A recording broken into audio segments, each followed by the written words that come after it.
New York Congresswoman Ocasio-Cortez ripping into critics, blaming her party's far-left agenda for the Election Day losses last Tuesday. In a tweet, she says woke is a term pundits are now using as a derogatory euphemism for civil rights and justice. Making up a woke problem results in putting civil and voting rights on the back burner. In a year, state legislatures are planning out GOP majorities and voter suppression. That's dangerous. Here to react is Unfiltered host Dan Bongino. Hey, Dan. Hey, how are you all this morning? Good to see you. We're doing great. What went wrong? Was it wokeness? Yeah, I mean, just look at the exit polls. Listen, I mean, it's hard to candidly take AOC seriously. She didn't write that tweet.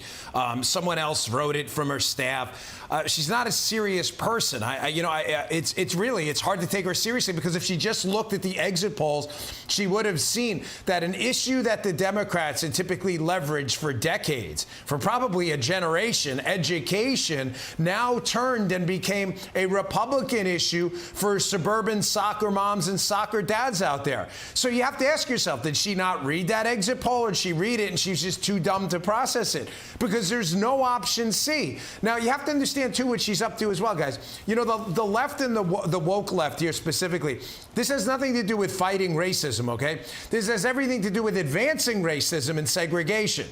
I mean, is that not obvious? When you tell people that critical race theory, or whatever euphemism you use for it, it's going to be the bedrock of the education structure going forward, and we're going to use race essentialism and judge people as oppressor or oppressed exclusively based on skin color, that is the very definition of racism. They know this. This is all about class warfare against successful people to advance socialism in the form of fighting racism because it's a more palatable narrative for them. We are now going to do something you probably have never seen on American television, and that is we are going to play the soundbite of a Democrat, and Dan Bongino is going to completely agree with them. Here is James Carville, one of the one of the top Democratic strategists, talking about what went wrong with the Democrats last week. Watch this. What went wrong was just stupid wokeness. All right, don't just look at Virginia and New Jersey. Look at Long Island. Look at Buffalo. Look at Minneapolis. Even look at Seattle, Washington. I mean, just defund the police, lunacy to take Abraham Lincoln's name off of schools. I mean, that people see that, and it's just really have a suppressive effect all across the country. The Democrats, some of these people need to go to a woke detox center or something.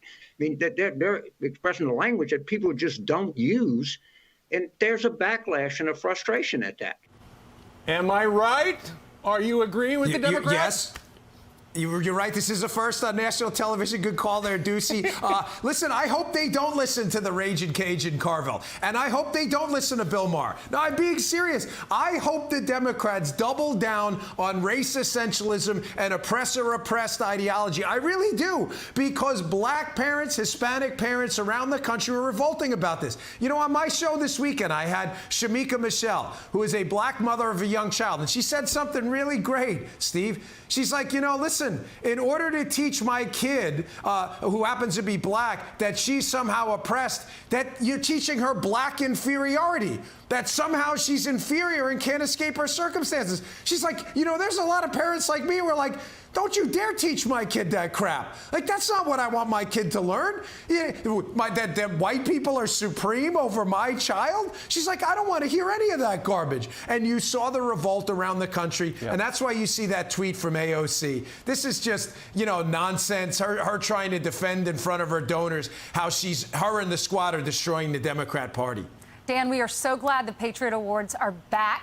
After COVID, we had to, put those on the back burner for a little bit because of the sickness. But now we're coming back down to Florida. We're going to be at the Hard Rock Live Theater in Hollywood, Florida, close to where you are right now. And you'll be there with us, right? Yep. I will, and I'm glad you said that, because the first year we did it live, and wasn't the energy there incredible? I remember we were all sitting in the green room, and you had all these people. You had the hockey coach who gave that inspirational speech. You had these military members, some who had families who had lost these heroes out there, and just to celebrate them for a moment and the trauma they've been through, and to make them feel good, rather than these dopey Hollywood award shows where we celebrate a bunch of losers. It was just so great to celebrate real American heroes. And to do it again and be around that group, I can't wait. I don't know about you guys. It's going to be a lot of fun. Always so much fun. We'll be going down a week from tomorrow. If folks would like to join us there in Hollywood, Florida, tickets are on sale at foxstation.com/Patriot Awards. Mr. Bongino, thank you very much for joining us on this Monday morning. Thank you, Dan. Yes, sir, guys. Good to talk to you. See you later. Nice talking to you, too. We'll see you live in person next week.